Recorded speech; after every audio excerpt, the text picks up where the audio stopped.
Hello student, welcome to my YouTube channel e Pathshala e mathematics. मैं linear programming problem LPP के second question पर आया हूं। आप लोग ध्यानपूर्वक देखें और इस वीडियो को अंत तक देखें। निश्चय ही आप लोगों को जरूर समझ आएगा। देखते हैं वीडियो का सोल्यूशन। हमें ये question UP board examination, CBSE board examination में हर जगह आया हुआ है और ये मोस्ट रिपीटेड क्वेश्चन है, जिसको बोलते हो frequently asked question. Solve the following linear programming problem.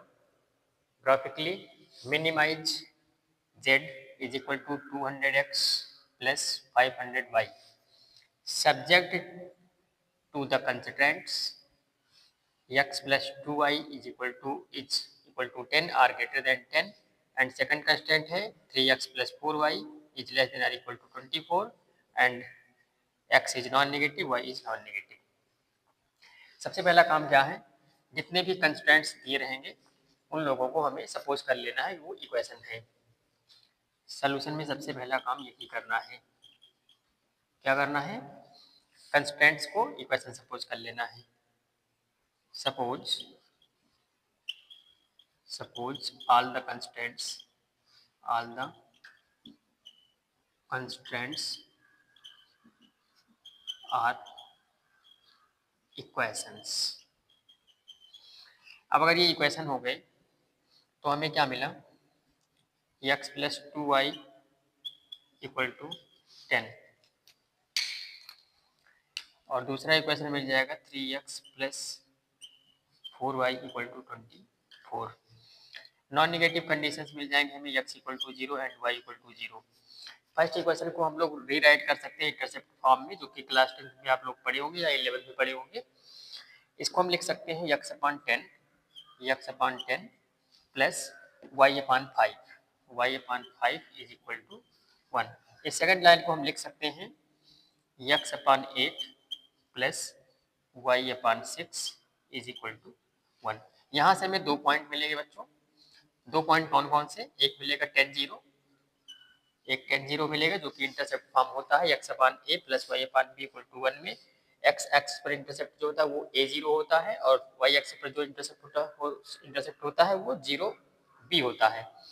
यहाँ पे y एक्सिस पर इंटरसेप्ट 0,5 हो जाएगा। इन 2 पॉइंट को मिलाकर के हम एक लाइन ड्रॉ करेंगे जो इस लाइन को निरूपित करेगा। इसको हम इक्वेशन 1 मान लेते हैं, इसको 2 मान लेते हैं। और यहाँ से जो पॉइंट्स मिलेंगे हमको वो मिलेंगे 8 0 ऑन एक्स एक्सिस, 6 0 6 ये मिलेगा वाई एक्सिस पर।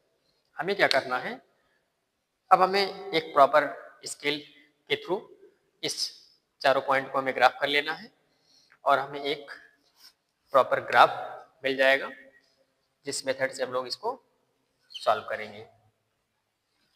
और हमें ज़्यादा बड़ा ग्राफ नहीं बनाना है, केवल फर्स्ट क्वाड्रेंट ही बनाना है, क्योंकि फर्स्ट क्वाड्रेंट में ही सारे सोल्यूशन हमें मिलेंगे। पहले पॉइंट को हम पहले इसको इस यहाँ पर कॉपी पर 2 सेंटीमीटर को हम मान लेते हैं। 1 सेंटीमीटर बराबर 2 यूनिट, तो 2 यूनिट होगी तो 5 सेंटीमीटर में हम ये इस 10 को हम शो कर पाएंगे, प्लॉट कर पाएंगे। तो हम यहाँ से इसे पॉइंट आउट करते हैं, स्केलिंग कर लेते हैं। 4 5 हो गया, तो 5 का मतलब है 10, यहाँ पर 10 हो जाएगा, ये 10 0 हो गया।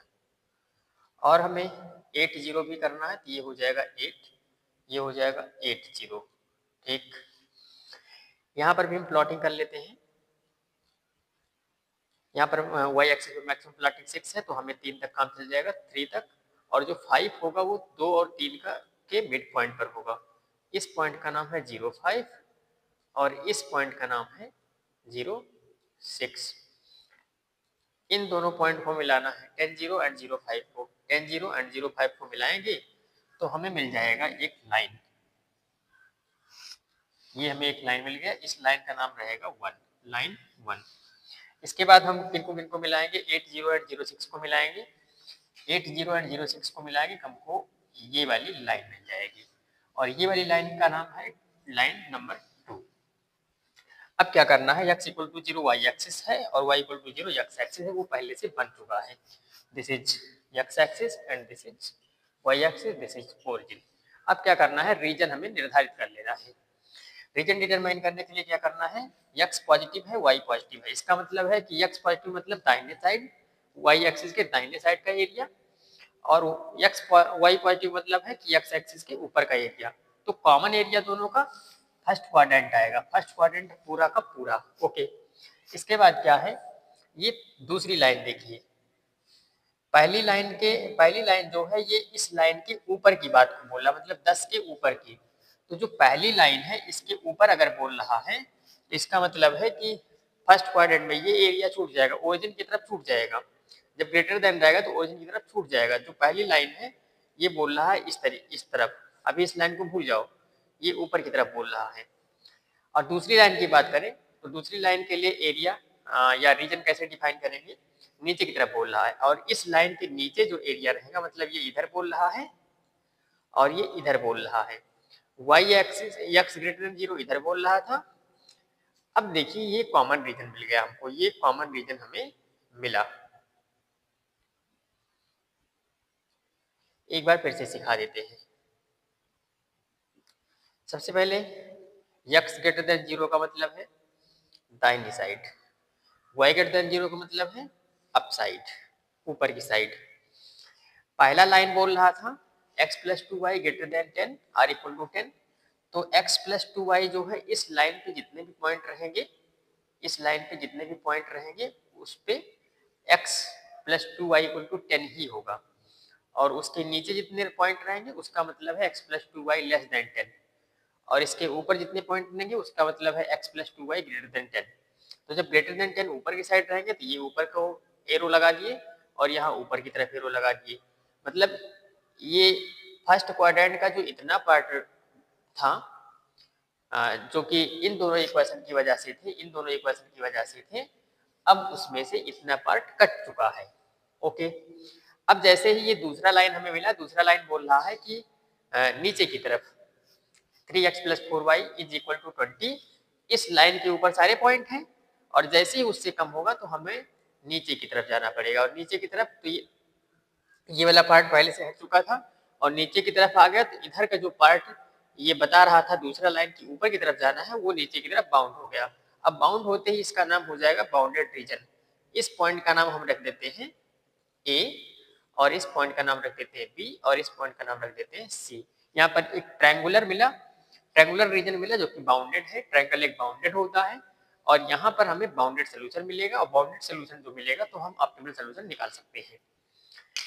यहाँ पे हमें कॉर्नर पॉइंट मिले ए बी सी, जहाँ पर बी पॉइंट का कोऑर्डिनेट है 06 एंड सी पॉइंट का कोऑर्डिनेट है 05। ए पॉइंट का कोऑर्डिनेट हमें अभी अननोन है, जो लाइन 1 और लाइन 2 के इंटरसेक्शन से बनता है, और इंटरसेक्शन से बन रहा है इसका मतलब है कि इन दोनों इक्वेशन को हमें सॉल्व करने पर मिलेगा, जो कि क्लास 10th में पेयर ऑफ इक्वेशन नामक चैप्टर से आप लोग सीख चुके हैं। तो करना क्या है, इन दोनों इक्वेशन को हम सॉल्व कर लेते हैं। Subtracting equation 2 from 4 after multiplying by 2 से इसको मल्टीप्लाई करेंगे तो यहाँ पे हो जाएगा 2x प्लस 4y, और इसमें से डिवाइड करेंगे तो हमें मिल जाएगा 3x minus 2x equal to x, और फिर यहाँ पे 24 में से 20 जाएगा तो हमें मिलेगा 4, और हमें x इक्वल टू 4 मिल जाएगा। और x इक्वल टू जब 4 मिल जाएगा तो यहाँ पे 4 रखेंगे तो 10 में से 4 जाएगा 6 बचेगा, और y इक्वल टू हमें 3 मिल जाएगा, y इक्वल टू 3। इसका मतलब है कि इस पॉइंट का जो कोऑर्डिनेट है a का वो मिल जाएगा 4 एंड 3, 4 एंड 3। वैसे भी देखो हमने यहाँ 2 2 का ग्राफ बनाया था, जब ग्राफ सही से बनाए रहोगे ग्राफ पेपर पे तो हमें मिल जाएगा ऑटोमेटिक, यहाँ से हम कंपेयर कर लेंगे। ये यहाँ से यहाँ तक 2 था, यहाँ से यहाँ तक 2 था, x पे 4 हो गया, और यहाँ पे देखिए ये हाइट कितनी थी 2 थी, और ये थोड़ा ऊपर है, मतलब यहाँ आएगा, उतना ग्राफ सही नहीं बना है तो ये 3 हो जाएगा। ओके, इसका मतलब हमारे पास बाउंडेड रीजन इस तरीके से हुआ ए बी सी। अब क्या करना है, हमें कॉर्नर पॉइंट को इकट्ठा कर लेना है, कॉर्नर पॉइंट को इकट्ठा कर लेना है। एक में लिखेंगे कॉर्नर पॉइंट